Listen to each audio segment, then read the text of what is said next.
Namaku Raina. Usia 19 tahun. Sejak umur 3 tahun, hidupku berubah seutuhnya. Saat anak-anak lain masih bisa tidur di pelukan ibu, aku hanya bisa memeluk bantal tipis dan menghapus air mata yang tak pernah lelah jatuh dari mataku yang kecil. Ayah dan ibu meninggal dalam kecelakaan. Aku terlalu kecil untuk mengingat wajah mereka. Hanya ada potret usang yang mulai pudar, satu-satunya peninggalan yang kubawa kemanapun aku pergi. Setelah itu, aku dibawa ke rumah paman, adik ayahku, yang tinggal di desa kecil di lereng pegunungan. Aku pikir saat itu aku akan tetap bisa merasakan kasih sayang keluarga, tapi ternyata yang kudapat justru caci maki dan kerja paksa.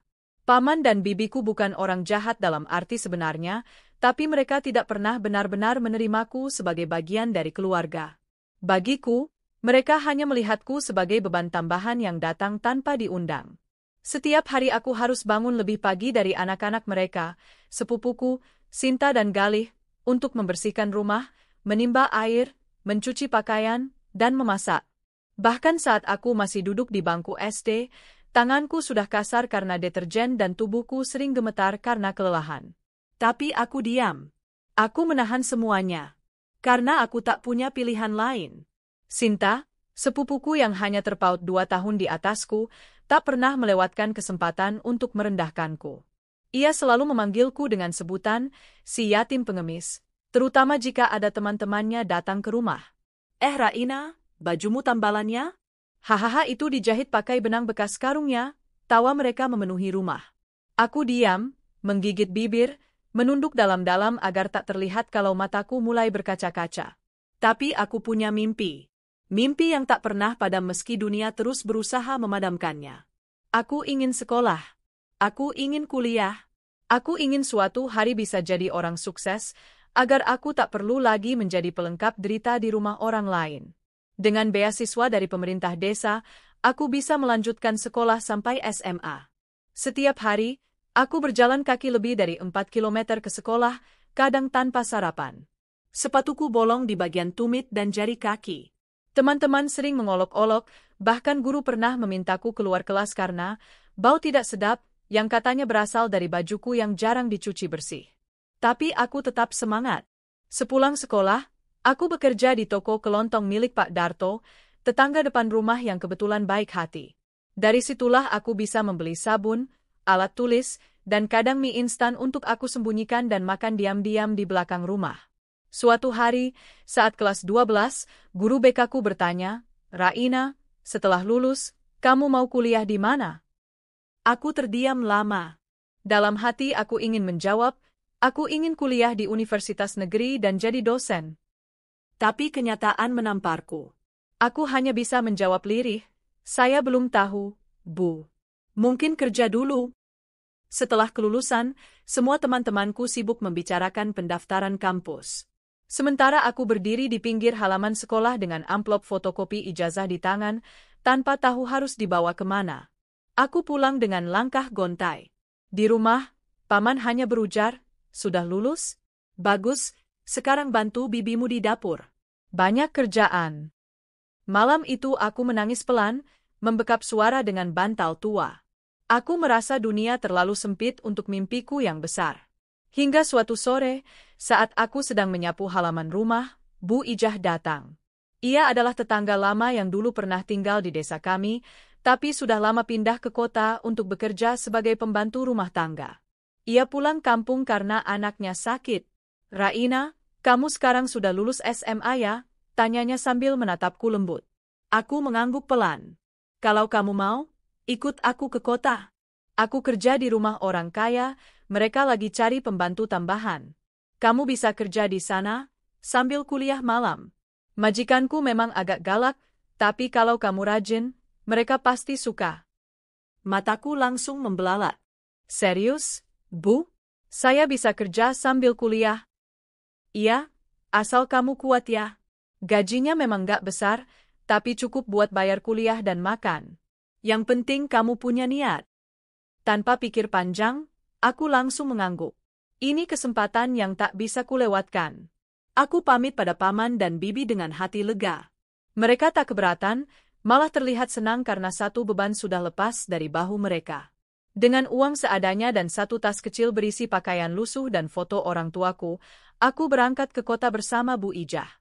Di perjalanan, aku hanya bisa memandang keluar jendela bus, membayangkan bagaimana rasanya hidup di kota besar.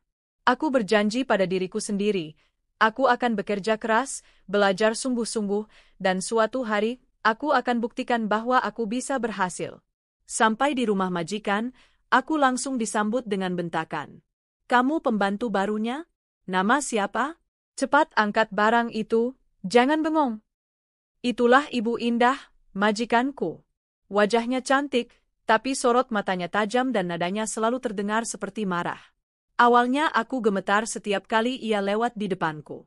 Tapi aku tahu, kalau aku menyerah sekarang, semua perjuanganku selama ini akan sia-sia. Aku bekerja dari pagi hingga malam. Membersihkan rumah besar bertingkat 3, mencuci pakaian, menyetrika, memasak. Terkadang aku hanya punya waktu tidur 4 jam. Tapi aku tetap nekat mendaftar kuliah malam di universitas swasta terjangkau.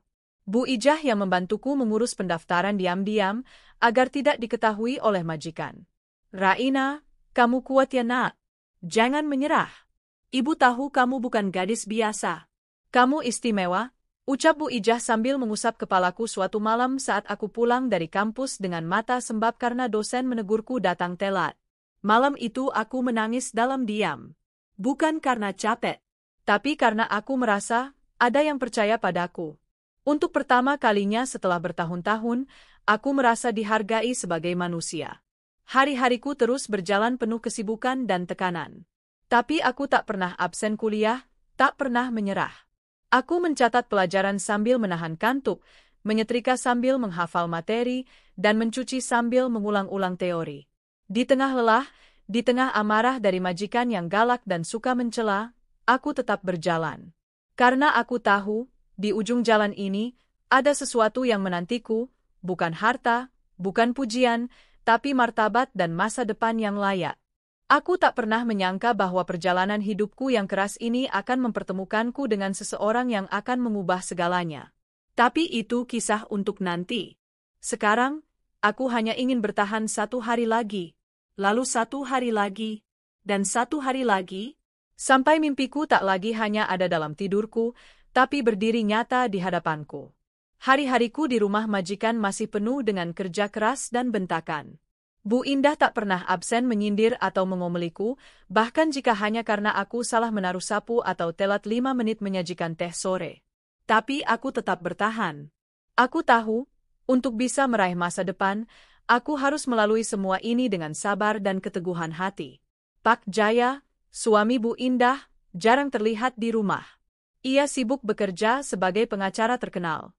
Sementara itu, di rumah hanya ada satu anak mereka, Arvino, anak tunggal yang sedang kuliah semester akhir di universitas ternama. Usianya 23 tahun, 4 tahun di atasku. Ia baru pulang dari luar negeri setelah mengikuti program pertukaran pelajar di Australia selama 1 tahun. Aku sering mendengar Bu Indah menyombongkan keberhasilan anaknya kepada tamu-tamu yang datang. Anakku tuh cerdas, ganteng, calon orang besar. Banyak anak orang kaya yang ngejar-ngejar dia, katanya dengan senyum bangga yang berlebihan. Hari pertama aku melihat Arvino, jantungku seperti berhenti berdetak. Ia turun dari mobil hitam mewah, mengenakan kemeja putih dan celana bahan abu-abu. Rambutnya tersisir rapi, dan wajahnya bersih, mewakili sosok anak muda kota yang berkelas. Ia membawa koper dan tas ransel, dan saat matanya sekilas menatapku, aku buru-buru menunduk. Aku tahu tempatku. Aku pembantu. Tak sepantasnya aku menatap anak majikan dengan pandangan terlalu lama, apalagi sampai menaruh hati. Vin, itu Raina. Pembantu baru. Masih muda, tapi kerjanya lumayan, Bu Indah memperkenalkanku singkat. Hanya seperti itu. Seolah aku sekadar bagian dari furnitur rumah. Arvino hanya mengangguk pelan. Oke. Tak lebih dari itu. Selama beberapa minggu pertama, aku berusaha menghindar jika ia berada di dekatku. Aku gugup, tapi bukan hanya karena ia tampan atau terpelajar.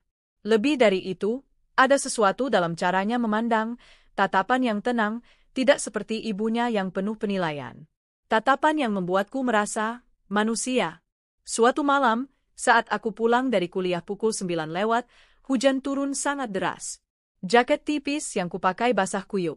Aku gemetar saat masuk ke rumah lewat pintu belakang dapur, berharap bisa menyelinap ke kamar kecilku di dekat gudang tanpa terlihat oleh siapapun. Tapi belum sempat aku melangkah ke kamar, suara lembut terdengar dari arah ruang tengah. "Kamu baru pulang kuliah?" Aku terkejut.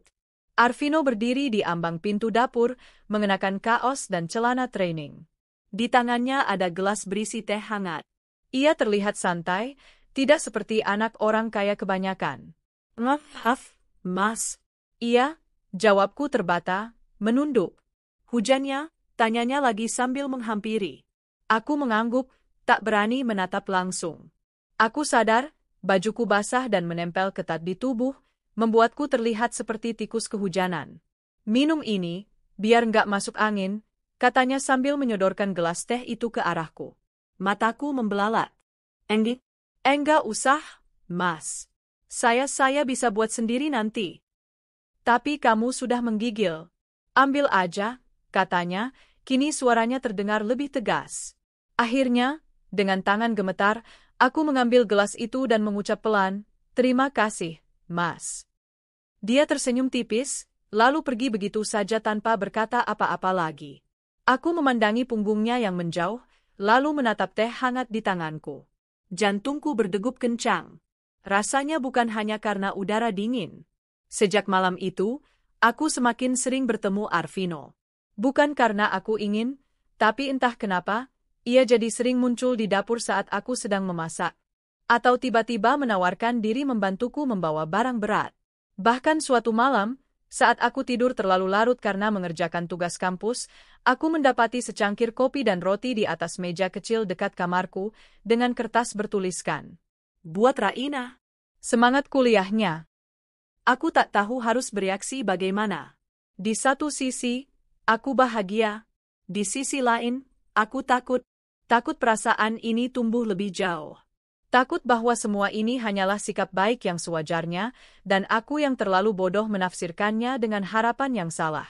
Suatu pagi, saat aku sedang menyapu teras, Bu Indah datang dengan langkah cepat dan wajah marah. "Raina, ini apa?" Ia menyorongkan secarik kertas putih ke wajahku. Dengan tangan gemetar, aku mengambilnya. Ternyata itu adalah lembar hasil nilai ujian tengah semester dari kampus. Aku lupa meletakkannya di meja, dan ternyata ditemukan oleh Bu Indah. "Kamu kuliah?" Suaranya meninggi. Aku menunduk. "Ya, Bu. Saya kuliah malam." "Tanpa izin saya." "Kamu pikir kamu siapa, ha? Ini rumah saya. Kamu kerja di sini. Bukan buat jadi mahasiswi sok pintar." Aku menggigit bibir, berusaha menahan air mata. "Saya tidak pernah lalai kerja, Bu. Saya kuliah hanya malam hari, setelah semua pekerjaan selesai." "Diam. Mulai sekarang, saya larang kamu kuliah. Kalau kamu masih nekat, silakan angkat kaki dari rumah ini." Aku ingin menjawab, ingin membela diri, tapi suara tangisku lebih dulu pecah. Bu Indah meninggalkanku sambil membanting pintu. Hari itu aku tak bisa bekerja. Aku hanya duduk di sudut dapur, memeluk lutut, mencoba menenangkan diri. Tapi hatiku remuk. Apakah aku harus menyerah? Sore harinya, saat aku sedang duduk diam di tangga belakang, Arvino menghampiri. "Aku dengar dari Mama," katanya pelan. Aku menunduk dalam, berusaha menghindari tatapannya. "Kamu jangan berhenti kuliah, Raina." Aku menoleh perlahan. "Tapi Mama, Mas Arvino nggak suka. Kalau saya lanjut, saya bisa diusir." Arvino menghela napas panjang. "Kalau kamu diusir, kamu bisa tinggal di rumah kontrakan yang sedang kosong di dekat kampus. Saya yang bayar sewanya. Saya juga akan bantu kamu cari kerja paruh waktu yang lebih ringan." Mataku membelalak. "Mas, nggak perlu, saya nggak mau menyusahkan Mas." "Kamu bukan menyusahkan. Kamu berjuang. Dan aku kagum sama kamu," ujarnya tulus. Jantungku serasa berhenti. Aku ingin percaya itu bukan sekadar simpati. Sejak itu, aku menyadari satu hal, perhatian Arvino padaku bukan kebetulan. Tapi aku juga tahu, dunia kami berbeda. Sangat jauh. Dan aku harus berhati-hati agar perasaan ini tidak membuatku hancur lagi. Tapi hati, siapa yang bisa mengatur hati? Semakin aku berusaha menjaga jarak, semakin sering ia hadir di sekelilingku. Bahkan saat Bu Indah tak ada di rumah, Arvino sering mengajakku ngobrol tentang kuliah, tentang buku, bahkan sesekali tentang masa kecil kami yang berbeda. Aku iri sama kamu, katanya suatu kali. Aku menatapnya heran. Mas iri sama saya? Saya kan cuma pembantu. Justru karena itu, kamu tetap bisa bermimpi meski hidupmu penuh luka. Aku punya segalanya, tapi kadang aku merasa kosong. Aku menunduk. Kalimatnya terlalu dalam, terlalu menyentuh, terlalu membuatku ingin memeluknya dan mengatakan bahwa semuanya akan baik-baik saja. Tapi tentu saja, itu hanya dalam anganku. Karena aku tahu cinta dari seorang pembantu kepada anak majikannya hanyalah bunga liar yang tak punya tempat tumbuh. Namun siapa sangka, bunga itu mulai berakar. Dan aku tahu, waktunya akan tiba ketika aku harus memilih antara logika dan hati. Hari-hariku berjalan seperti biasa, meski sebenarnya tak biasa lagi. Sejak Arvino mengatakan bahwa ia kagum padaku, semuanya berubah. Bukan pada sikapnya, ia tetap sopan, tetap peduli, tetap tenang seperti sebelumnya. Tapi hatikulah yang berubah. Hati yang dulu penuh kehati-hatian kini mulai tumbuh benih harapan yang tak berani aku sirami. Aku tahu seharusnya tidak boleh berharap. Aku hanya pembantu. Ia anak majikan. Kami hidup di dunia yang berbeda, dipisahkan oleh batas-batas yang tak kasat mata tapi nyata adanya. Namun sekuat apapun aku berusaha menjaga jarak, aku tak bisa menghindari tatapan lembut itu. Senyum kecilnya saat kami bertemu di dapur, cara dia selalu menyisipkan semangat dalam secari kertas di dekat meja makanku, atau saat dia diam-diam menitipkan buku-buku bacaan bagus untuk membantuku belajar. Semuanya begitu sederhana, tapi menyentuh hatiku yang selama ini kelaparan kasih sayang. Suatu malam, saat rumah dalam keadaan sepi karena Bu Indah dan Pak Jaya pergi ke acara makan malam bisnis, aku sedang duduk di lantai dapur, belajar. Tugas kuliahku malam itu cukup berat, dan aku belum makan sejak siang. Perutku sudah mulai protes, tapi aku tak berani berhenti. Kalau aku tak menyelesaikannya malam ini, besok tak ada waktu. Tiba-tiba, pintu belakang terbuka. Arvino masuk sambil membawa 2 kotak makanan dan sebotol jus jeruk. "Kamu belum makannya?" tanyanya sambil meletakkan makanan di atas meja kecil tempatku belajar. Aku mendongak, terkejut. "Mas Arvino? Kok pulang cepat?" "Bosku batalin rapat," jawabnya singkat. "Kamu makan dulu, nanti lanjut lagi belajarnya. Jangan paksa badanmu." Aku mengangguk, lalu dengan ragu mengambil kotak makanan itu. Aroma ayam teriyaki menyeruak, membuat perutku semakin keroncongan. Tapi sebelum aku menyendok makanan itu, aku berhenti. "Mas, kenapa Mas Arvino selalu baik ke saya?" tanyaku pelan, mencoba memberanikan diri mengucapkan apa yang selama ini berputar di kepala. Arvino menatapku, lalu tersenyum lembut. "Karena kamu pantas diperlakukan baik, Raina." Aku menunduk. Hatiku berdegup tak karuan. "Tapi saya cuma pembantu, Mas." "Kamu bukan cuma apa-apa. Kamu Raina. Seorang gadis yang kuat, yang punya mimpi besar, yang tetap berdiri tegak meski sering direndahkan," katanya dengan mata jernih yang membuat dadaku sesak. Aku nyaris menangis. Tapi aku tahan. "Mas, saya takut berharap," gumamku lirih. Arvino menghela napas, lalu duduk di lantai, tak jauh dariku. "Kalau kamu takut, aku juga. Tapi aku gak bisa bohong, Raina. Aku menyukaimu. Bukan karena kamu berbeda dari orang lain, tapi karena kamu apa adanya. Dan itu membuatku jatuh hati." Aku terdiam. Dunia terasa berhenti sesaat. Apa yang baru saja ku dengar? Anak majikanku menyukaiku? Sejak malam itu, semuanya menjadi lebih rumit. Aku berusaha bersikap biasa di hadapan Bu Indah. Tapi sulit. Perasaan ini terlalu besar untuk disembunyikan. Yang lebih menyakitkan, Bu Indah mulai curiga. Ia makin sering mengawasi gerak-gerikku, bahkan sampai mengecek kamarku saat aku kuliah. Aku tahu cepat atau lambat, ia akan tahu tentang kedekatanku dengan Arvino. Dan benar saja, badai itu datang. Sore itu, Aku baru saja pulang dari kampus saat tiba-tiba Bu Indah menungguku di ruang tamu dengan wajah memerah. Rain, bentaknya. Kamu pikir kamu siapa? Kenapa kamu berani menyentuh anakku? Aku terkejut. Mataku membelalak. Jantungku seperti berhenti. Apa maksud ibu? Tanyaku gugup. Bu Indah melemparkan foto-foto ke arahku. Aku melihat diriku dan Arvino duduk berdua di taman belakang rumah. Tak ada yang aneh. Tapi bagi Bu Indah, itu adalah dosa besar. Kamu menggoda anak saya. Kamu pikir kamu bisa naik derajat dengan cara murahan seperti ini? Aku terdiam. Lidahku keluh. Mulai sekarang, kamu saya pecat. Keluar dari rumah ini sekarang juga. Air mataku jatuh. Tapi Bu, saya gak? Diam. Kamu pikir saya mau anak saya dekat-dekat dengan pembantu? Pergi sekarang sebelum saya usir dengan cara kasar. Aku hanya bisa mengangguk sambil menahan isak. Tanpa sempat membereskan barang-barangku, aku keluar dari rumah itu dengan langkah gemetar, hanya membawa tas ransel berisi buku dan pakaian seadanya. Malam itu aku tak tahu harus kemana. Aku duduk di halte pinggir jalan, hujan turun gerimis, dan angin malam menusuk tulang. Aku merasa hancur, tapi aku tak boleh menyerah. Lalu, ponselku bergetar. Nama Arvino muncul di layar. Raina, aku tahu semuanya. Maaf, aku terlambat. Aku sedang di luar kota urus kerjaan. Mama gak berhak memperlakukan kamu seperti itu. Suaranya terdengar cemas. Aku tak bisa berkata apa-apa. Aku hanya bisa menangis. Kamu ada di mana sekarang? Aku di halte depan minimarket Duta, jawabku pelan. Tunggu aku. Aku ke sana.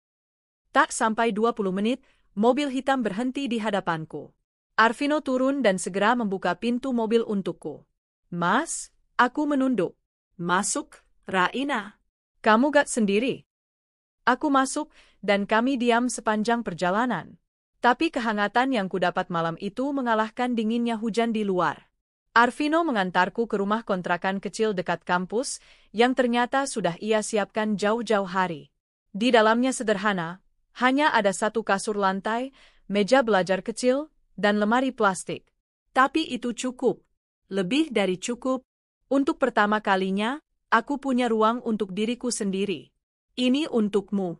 Mulai sekarang, kamu bebas mengejar mimpimu tanpa harus ditindas, katanya sebelum berpamitan. Aku tak bisa menahan air mata. Aku menangis, tapi kali ini bukan karena sakit, tapi karena ada orang yang benar-benar melihatku. Hari-hari berikutnya berjalan seperti mimpi. Aku bekerja paruh waktu di kedai kopi, kuliah malam, dan setiap akhir pekan, Arvino selalu datang mengantarku makanan atau sekadar menemani belajar. Kami tak pernah menyatakan hubungan kami secara terbuka. Tapi kami tahu, hati kami telah saling memilih. Namun, dunia tak semudah itu merestui cinta antara langit dan bumi. Suatu malam, saat aku dan Arvino duduk berdua di teras rumah kontrakanku, ia menatapku lama. Raina, aku ingin kamu siap. Mungkin ke depannya, akan banyak yang membencimu.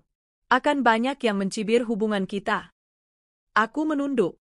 Aku sudah siap, Mas. Selama Mas ada, aku gak takut. Tapi aku juga tak bisa biarkan kamu disakiti terus. Aku ingin kita sama-sama berdiri sejajar. Kamu harus lulus kuliah. Harus sukses. Harus lebih dari sekadar pembantu dalam pandangan mereka. Aku tersenyum. Dan Mas harus janji, kita tetap jadi diri kita, apapun yang terjadi. Ia menggenggam tanganku. Janji. Dan malam itu, kami menatap langit yang gelap. Tapi meski malam itu tanpa bintang, aku tahu, harapanku mulai bersinar. Aku bukan lagi Raina si pembantu. Aku adalah Raina si pejuang. Dan bersama Arvino, aku akan membuktikan bahwa cinta bisa tumbuh di tempat yang paling tak terduga. Pagi di rumah kontrakan kecilku terasa berbeda. Aroma kopi instan dan udara segar pagi hari membangunkanku dengan lembut. Di luar, matahari belum tinggi, tapi semangatku sudah menyala. Hidupku telah berubah. Dari seorang pembantu rumah tangga, kini aku menjadi mahasiswi dan pekerja paruh waktu yang tengah menapaki tangga masa depan. Hari ini aku punya 2 jadwal penting, wawancara magang di sebuah perusahaan properti dan presentasi proyek kewirausahaan di kampus. 2 langkah besar menuju impian. Aku mengenakan blus putih sederhana dan rok panjang hitam yang sudah kusetrika malam tadi. Wajahku dirias ringan, sekadar bedak tipis dan pelembab bibir. Aku tahu penampilanku tak mewah, tapi aku percaya, profesionalisme bukan soal baju mahal, tapi soal isi kepala dan niat hati. Sebelum berangkat, aku mengecek ponselku. Ada satu pesan dari Arvino. Semangat hari ini ya, Raina. Aku tahu kamu bisa. Aku bangga padamu. Aku tersenyum, lalu membalas dengan singkat. Terima kasih, Mas. Aku akan lakukan yang terbaik. Sejak aku keluar dari rumah majikanku, Arvino selalu menjaga jarak yang cukup. Ia tak ingin hubungan kami menjadi beban yang menyudutkanku. Tapi di balik kesibukannya, dia selalu hadir dengan cara-cara sederhana, memberi semangat, mendengarkan ceritaku, atau kadang diam-diam membayar biaya kuliahku yang tertunggak. Dia tak pernah mengungkit. Tapi aku tahu, setiap langkahku hari ini adalah buah dari cintanya yang tulus. Wawancara di kantor properti itu berjalan lebih lancar dari yang kuduga. Mungkin karena aku datang dengan jujur, tak mencoba menjadi orang lain. Aku menceritakan masa laluku sebagai pembantu, tentang kuliah malamku, tentang bagaimana aku ingin kelak membangun bisnis rumah hunian ramah lingkungan untuk keluarga-keluarga menengah ke bawah. Manajer HRD itu sempat terdiam, lalu tersenyum lebar. Jarang ada pelamar yang punya visi seperti kamu. Kami tertarik, katanya. Kamu bisa mulai bulan depan? Aku hampir tak percaya. Tapi aku menahan diri untuk tidak melonjak kegirangan. Aku hanya mengangguk dan mengucap terima kasih. Langit di luar terasa lebih cerah dari biasanya. Saat sore menjelang, aku kembali ke kampus.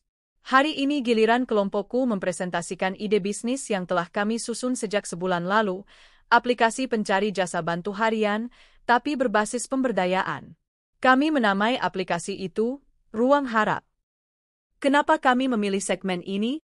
Ujarku dengan mantap di hadapan dosen dan mahasiswa lainnya. Karena kami percaya, setiap orang punya hak untuk bekerja dengan bermartabat. Banyak orang yang dipandang sebelah mata karena profesinya. Padahal mereka punya kemampuan, mereka hanya kurang peluang. Teman-temanku menyimak serius. Dosen pun mencatat sambil mengangguk-angguk. Presentasi berjalan lancar. Bahkan, salah satu dosen memberikan pujian terbuka. Kelompok kalian mengangkat isu yang sering diabaikan. Saya harap ini bukan hanya tugas akhir, tapi benar-benar kalian wujudkan nanti. Hatiku berbunga. Aku tak percaya bisa sampai di titik ini. Raina, si pembantu rumah tangga yang dulu hanya bisa berdiri di balik pintu kamar majikan, kini berdiri di depan ruang kelas sebagai presenter ide bisnis. Dan yang lebih membuatku terharu, saat aku melangkah keluar dari ruang kelas, seseorang berdiri di dekat tangga dengan membawa sekotak roti dan 2 gelas kopi dingin. Mas Arvino, seruku. Ia tersenyum, menghampiriku. Aku izin sebentar dari kantor. Gak bisa lewatin hari sepenting ini. Aku tahu kamu pasti sukses presentasinya. Aku menahan air mata. Terima kasih, Mas. Kami duduk di bangku taman kampus. Sambil menyeruput kopi, aku menceritakan semua yang terjadi hari ini, wawancara, presentasi, komentar dosen. Arvino menatapku lama. Raina, kamu bukan lagi pembantu yang dulu aku lihat di dapur rumah mama. Kamu sudah jadi wanita dewasa yang tahu apa yang dia inginkan dan tahu bagaimana meraihnya. Aku menggigit bibir bawahku, menahan rasa haru. Tapi aku masih banyak kekurangan, Mas. Kekurangan bukan alasan untuk tidak dihargai, jawabnya. Justru disitulah nilai kamu. Kamu kuat karena kamu mau bertumbuh. Aku menunduk. Mas, aku berkata pelan. Aku takut. Kalau hubungan kita ketahuan, kalau dunia tahu, aku bisa kehilangan segalanya. Masa depan, reputasi, bahkan mimpi yang baru mulai tumbuh. Arvino terdiam sejenak.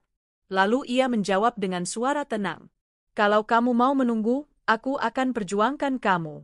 Tapi kalau kamu mau kita berjarak dulu demi impianmu, aku akan mundur. Tapi hanya sementara. Sampai kamu siap berdiri setara.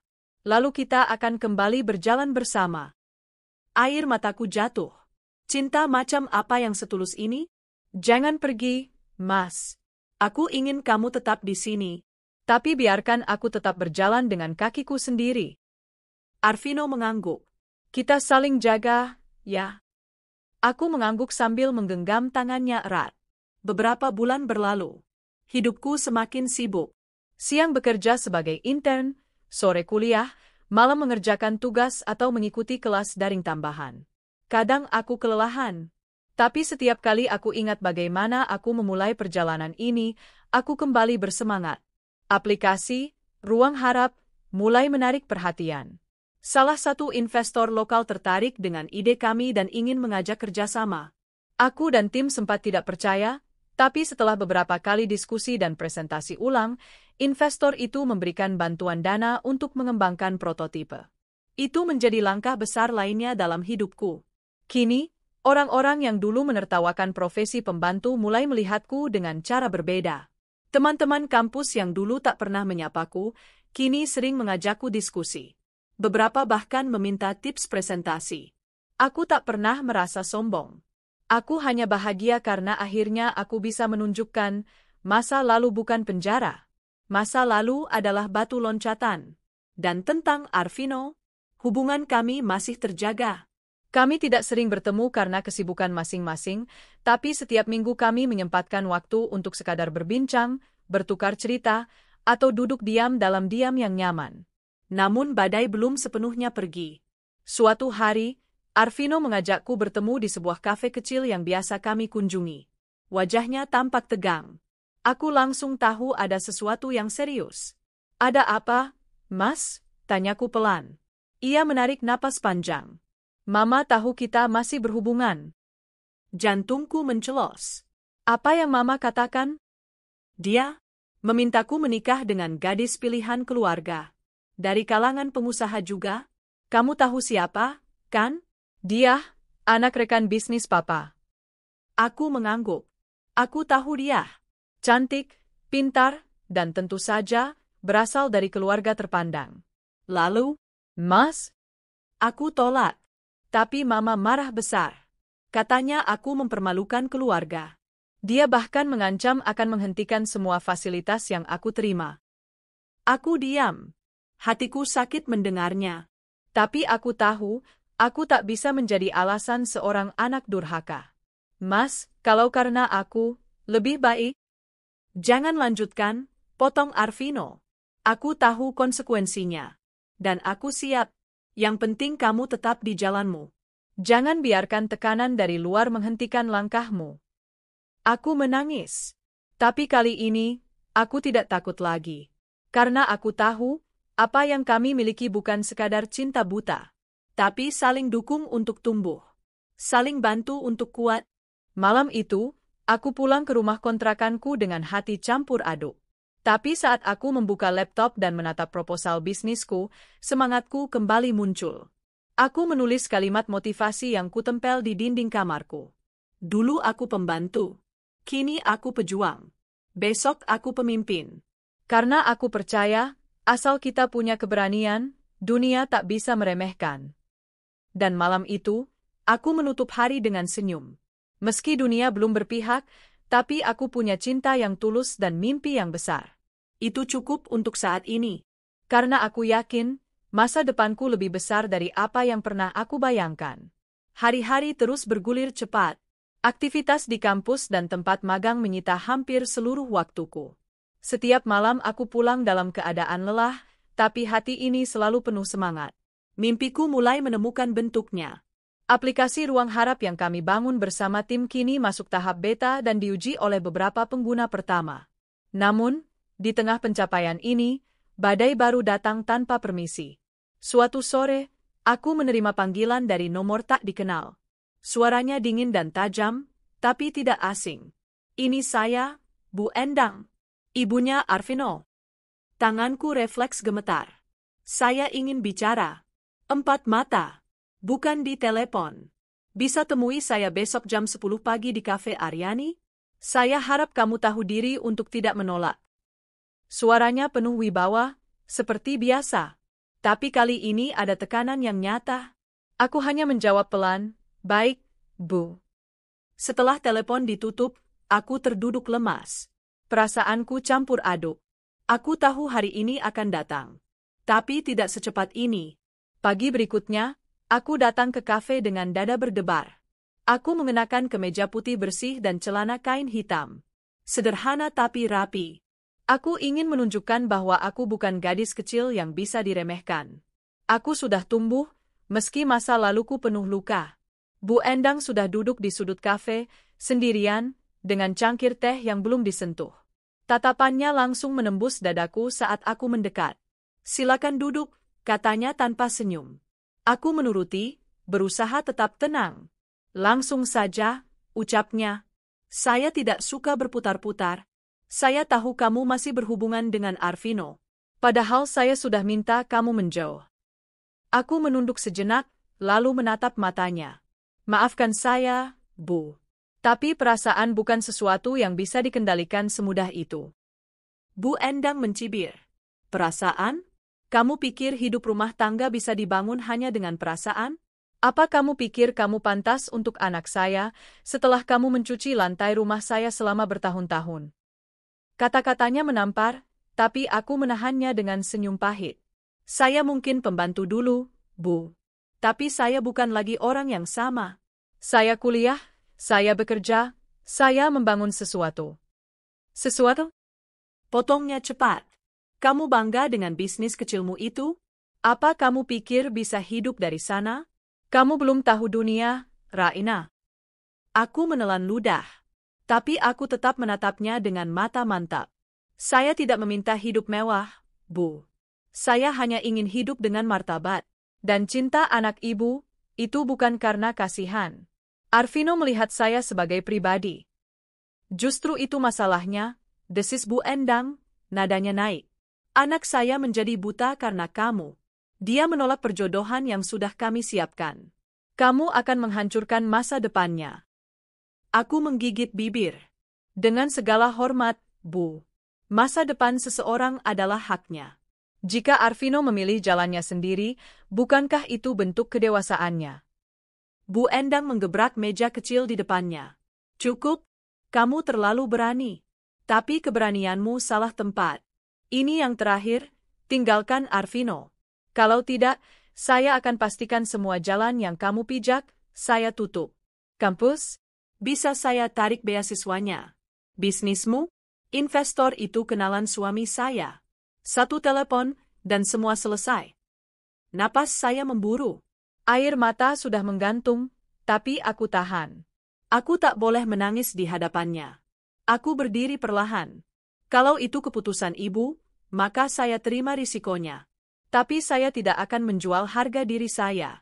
Saya tidak akan meninggalkan orang yang saya cintai hanya karena saya dianggap tidak pantas. Aku membungkuk hormat, lalu melangkah keluar dari kafe dengan tubuh gemetar. Tapi di dalam hatiku, aku merasa aku telah mempertahankan harga diriku. Malamnya, aku duduk termenung di kamar kontrakanku. Ponselku berdering berkali-kali. "Arvino." Tapi aku tak sanggup mengangkat. Aku tahu, jika aku mendengar suaranya, aku akan runtuh. Pesan-pesan darinya masuk satu persatu. "Mama datang ke kamu, ya? Tolong jangan dengarkan dia. Aku akan atur semuanya. Raina, jangan pergi dari aku. Kita sudah terlalu jauh untuk menyerah." Aku menangis dalam diam. Aku tahu Arvino berjuang. Tapi aku juga tahu, kenyataan di luar sana lebih rumit dari sekadar kata cinta. Hari-hari setelah itu jadi lebih berat. Beasiswa kampusku tiba-tiba dihentikan. Kata pihak kampus, ada revisi dana dari yayasan pemberi, dan aku termasuk yang dipangkas. Aku tahu siapa di baliknya. Investor aplikasi Ruang Harap juga mulai menggantungkan kerjasama. Mereka tak langsung mundur, tapi jelas terlihat perubahan sikap.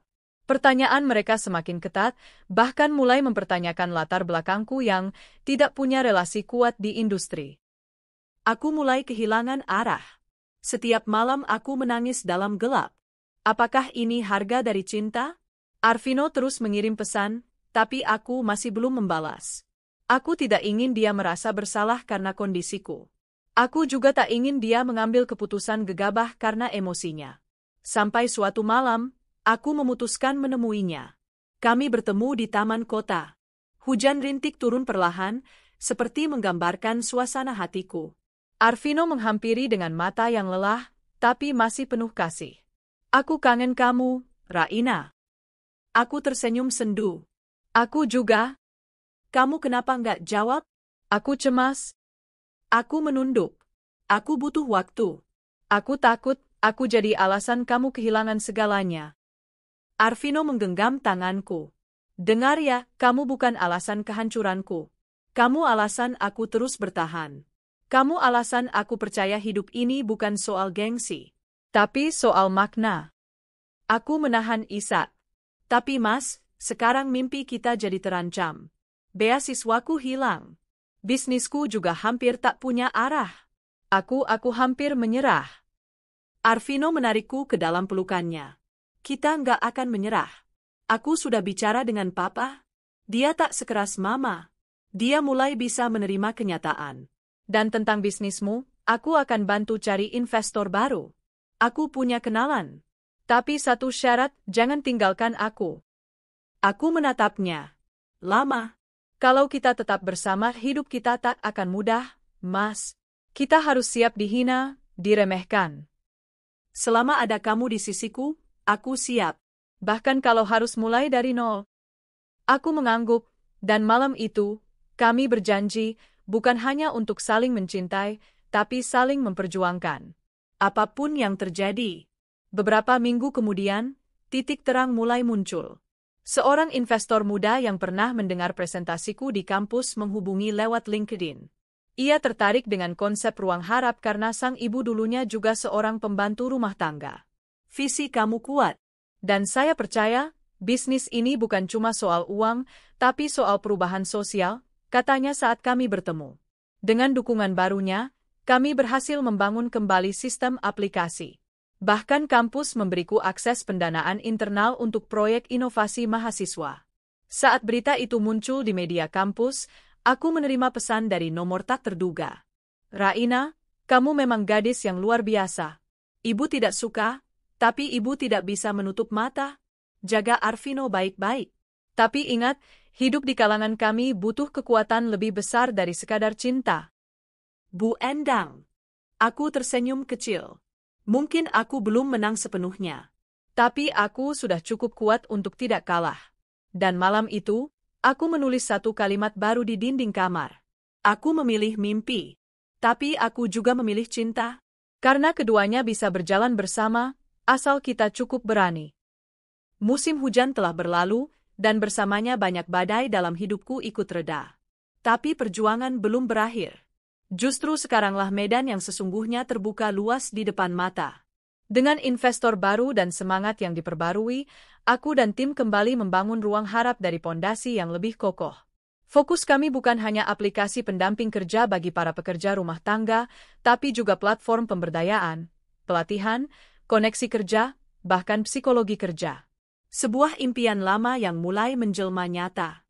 Arvino banyak membantu. Ia memperkenalkanku ke relasi-relasinya yang bergerak di bidang teknologi dan sosial. Tapi, kami tetap berhati-hati. Nama keluarganya masih membawa beban besar, dan Bu Endang, meski mulai melunak, belum sepenuhnya menerima hubunganku dengannya. Namun, Arvino tidak goyah.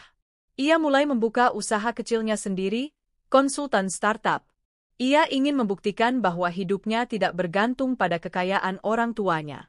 Kadang kami tertawa bersama, menyebut diri kami pasangan, tukang mimpi, yang keras kepala karena enggan menyerah.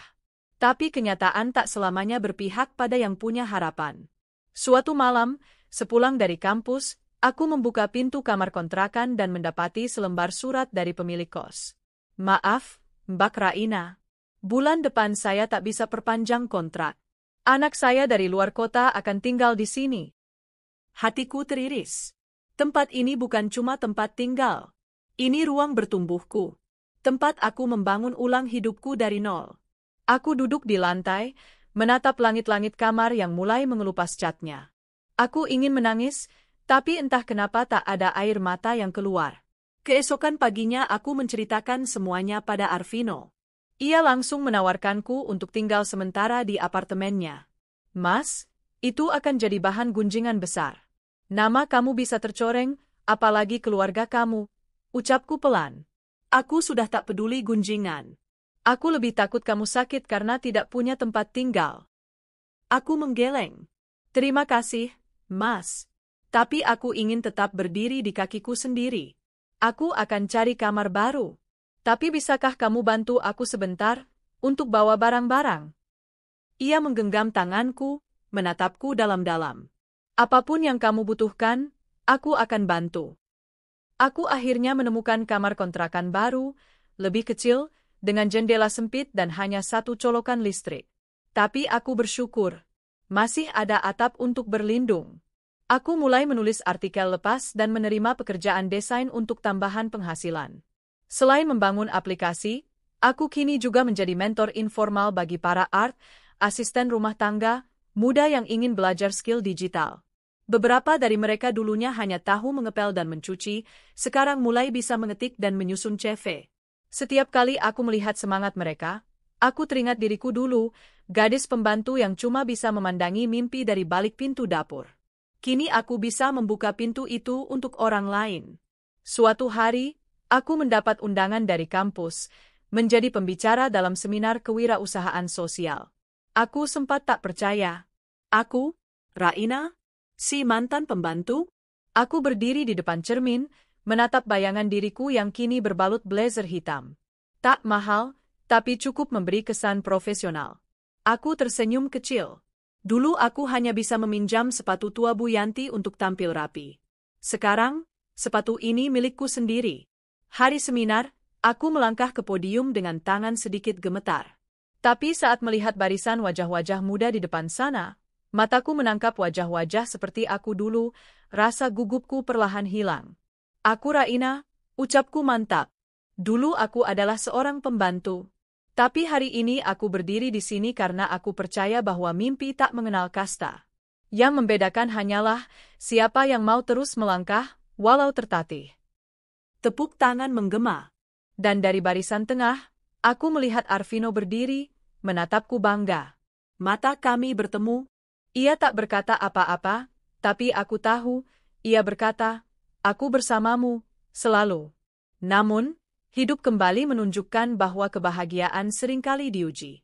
Suatu sore, Bu Endang datang ke kontrakanku. Kali ini ia tidak membawa amarah, tapi wajahnya sangat serius. Aku tidak datang untuk marah. Aku datang karena aku ingin bicara sebagai seorang ibu. Aku mempersilakannya masuk.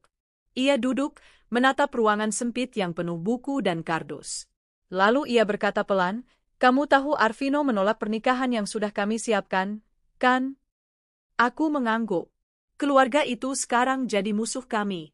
Dan perusahaan suami saya mulai ditekan. Semua karena satu keputusan anak saya, memilih kamu. Aku merasa bersalah. Tapi sebelum aku sempat bicara, Bu Endang melanjutkan. Aku tak bisa menyangkal bahwa kamu tangguh. Kamu bukan gadis biasa. Kamu punya daya juang yang bahkan tak dimiliki banyak wanita di keluarga kami. Tapi, Raina, kehidupan kami sangat keras. Dunia atas itu bukan hanya tentang kemampuan, tapi tentang menjaga nama. Kamu siap jadi istri seorang pewaris perusahaan besar, tapi terus dicurigai, dijatuhkan, dan dinilai karena masa lalumu. Aku menunduk. Bu Endang menatapku lekat-lekat.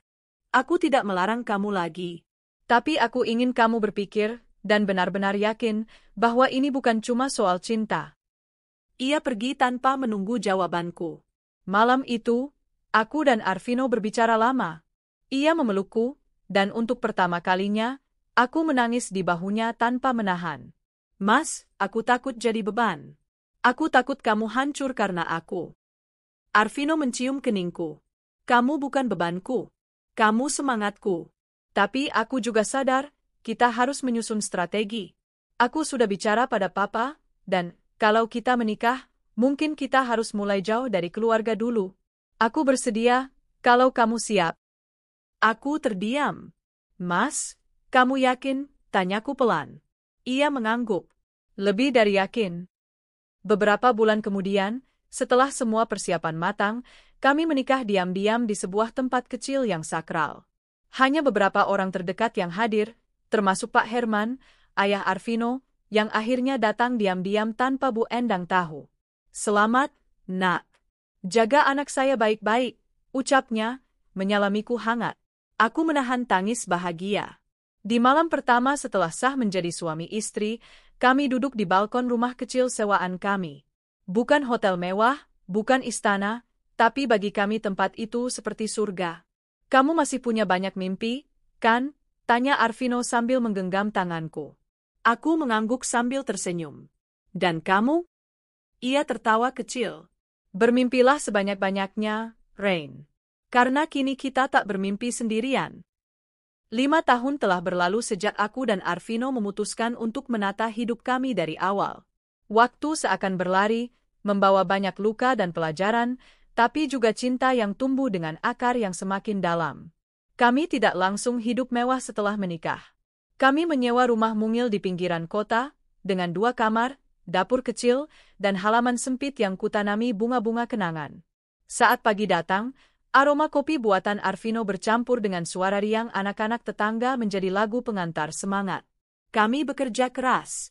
Arvino mengembangkan usahanya sendiri sebagai konsultan startup. Aku mengembangkan Ruang Harap, yang kini tak hanya menjadi aplikasi sosial, tapi sudah merambah jadi komunitas pelatihan. Kami membuka kelas daring. Gratis untuk para art, penjaga warung, dan bahkan ibu-ibu rumah tangga yang ingin belajar keterampilan digital. Aku ingat, di awal kami hanya punya 5 peserta. Tapi sekarang, ada ribuan pengguna aktif.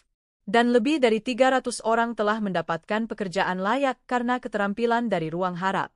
Satu hari yang cerah, aku menerima undangan dari Lembaga Pemberdayaan Perempuan Tingkat Nasional. Mereka memberiku penghargaan sebagai sosok perempuan inspiratif Indonesia. Saat menerima piala kecil itu di atas panggung, mataku berkaca-kaca.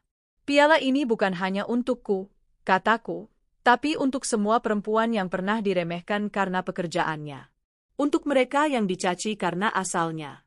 Kita semua layak punya mimpi, dan kita semua bisa mewujudkannya."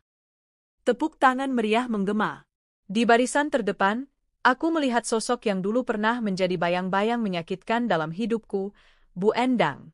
Ia berdiri, dan untuk pertama kalinya, ia ikut bertepuk tangan untukku. Pandangannya tidak lagi tajam atau sinis. Ada sorot lembut yang tak bisa kusembunyikan dari mataku. Usai acara, ia mendekatiku. Aku menahan napas. "Kamu luar biasa, Raina," katanya pelan. Aku menatapnya penuh haru. "Saya hanya menjalani apa yang dulu sempat saya kira tak mungkin, Bu." Bu Endang mengangguk, lalu menggenggam tanganku. "Maafkan saya, untuk semua perlakuan buruk saya dulu." Aku mengangguk pelan. "Saya sudah lama memaafkan, Bu. Saya justru berterima kasih. Tanpa semua itu, saya mungkin tak akan jadi sekuat ini." Hubungan kami perlahan membaik. Kini, Bu Endang sering datang menjenguk cucu pertamanya, putri kecilku dan Arvino yang kami beri nama Harumi, yang artinya, harapan yang indah. Namanya adalah lambang perjalanan kami, dari luka, tumbuh harapan, dari harapan, lahirlah keindahan. Harumi sangat aktif dan suka bertanya. Setiap malam sebelum tidur, ia selalu meminta satu hal. "Mama cerita dong, tentang mama waktu jadi pembantu." Awalnya aku sempat ragu. Tapi kini, cerita itu bukan lagi kenangan pahit.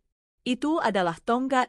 Bukti bahwa setiap langkah kecil bisa membawa kita ke tempat besar jika dijalani dengan tekad dan hati. Mama dulu bantuin cuci piring, nyapu, masak. Tapi mama juga suka baca buku, nyicil beli laptop bekas, lalu belajar sendiri. Lalu mama ketemu papa. Aku tersenyum, mengelus rambutnya. "Iya, papa sayang sama mama bukan karena mama punya apa-apa, tapi karena mama nggak pernah nyerah." Harumi tertawa kecil, lalu memelukku erat. "Aku juga nggak akan nyerah, Ma." Satu hari, kami mendapat undangan dari universitas ternama untuk menjadi pembicara tamu. Kali ini, bukan hanya aku yang diundang, tapi aku dan Arvino sebagai pasangan inspiratif yang mengembangkan usaha sosial berbasis teknologi. Kami naik panggung bersama. Aku memegang tangan Arvino erat. Dulu, aku hanya bisa berdiri di balik pintu, mendengar suara mahasiswa-mahasiswa kaya berdiskusi soal ide bisnis dan masa depan. Sekarang, aku berada di panggung itu, sebagai salah satu contoh hidup bahwa pendidikan, mimpi, dan cinta bisa mengubah segalanya. Saya ingin kalian tahu, ucap Arvino dalam pidatonya, bahwa cinta sejati tak pernah memandang status. Tapi cinta sejati juga harus diperjuangkan. Dan perjuangan itu dimulai dari menghargai perjuangan orang lain. Aku melanjutkan. Jangan remehkan siapapun. Seorang pembantu rumah tangga bisa jadi inovator. Seorang anak muda miskin bisa jadi pemimpin. Dan kalian semua di sini, apapun latar belakang kalian, punya potensi untuk menciptakan perubahan. Sore itu, langit Jakarta tampak lebih cerah dari biasanya. Mungkin karena hari itu banyak hati yang tersentuh dan banyak jiwa yang terinspirasi. Kini, di usiaku yang menjelang kepala 3, aku tidak hanya melihat ke belakang dengan rasa bangga. Aku melihat ke depan dengan keberanian baru. Aku dan Arvino telah mendirikan yayasan yang kami beri nama Yayasan Harap Indonesia, menyediakan beasiswa, pelatihan, dan pendampingan psikologis bagi para perempuan marginal yang ingin memperbaiki hidupnya. Kami juga baru saja membeli gedung kecil yang akan kami jadikan pusat pelatihan digital gratis untuk art dan ibu rumah tangga. Di sana, semua akan belajar, dari mengetik, membuat CV, hingga cara berjualan daring. Aku tidak pernah lupa siapa diriku dulu. Dan aku ingin menjadi alasan mengapa orang lain tidak menyerah saat semua terasa mustahil. Aku ingin jadi suara untuk mereka yang dulu hanya bisa diam. Suatu malam, ketika Harumi telah tertidur, aku dan Arvino duduk di teras rumah baru kami yang sederhana tapi penuh cinta. Ia menggenggam tanganku dan berkata, "Kita sudah sampai sejauh ini, Rain." Aku mengangguk. Dan ini baru permulaan. Ia tersenyum, lalu memelukku dari samping. "Kamu bukan cuma pembantu yang punya mimpi besar, kamu adalah cahaya bagi banyak orang sekarang." Aku menahan haru. Dan kamu adalah orang yang percaya padaku saat dunia menertawakanku. Langit malam dipenuhi bintang. Tak ada kata-kata yang bisa benar-benar menggambarkan rasa syukurku. Dulu, aku hanya pembantu yang punya mimpi. Kini, aku adalah bukti hidup bahwa mimpi, saat diperjuangkan dengan ketulusan, bisa menjadi kenyataan.